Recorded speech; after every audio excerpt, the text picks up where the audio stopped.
So the last question from Odd So let's see. From 1995, Stark became a professor at Rutgers University in Newark, New Jersey, and turned his attention to the legal and theoretical implications of his earlier grassroots work, right?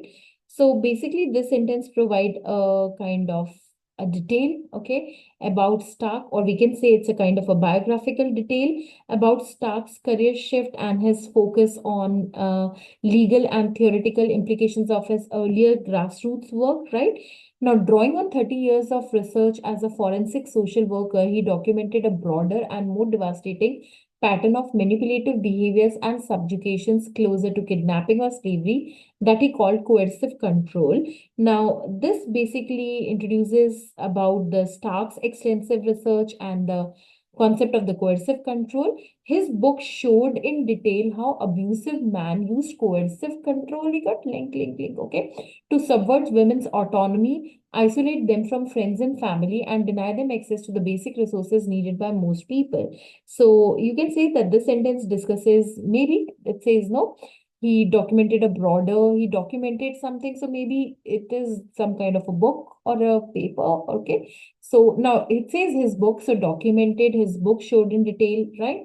So access to this. So we can say that this sentence highlight maybe a significant you can say kind of finding. Okay. So his book showed this thing. So describe how coercive control is basically used by the abusive man, right? Now his research helped to show that coercive control is domestic abuse at its most dangerous.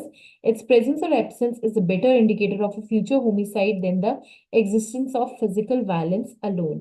Now this sentence highlights a significant finding from a Stark's research emphasizing the danger of a coercive control. So the coercive control is domestic abuse at its most dangerous. Now, in his book, Coercive Control, I mean, like this is easy, okay? So, how men entrap women in personal life. The American sociologist Evan Stark, who has died age 2082, developed a new understanding of domestic abuse that has since been taken up by government, justice system, activists, and survivors around the world. Incidents of physical assault, he argued, were only the most visible part of domestic abuse, right?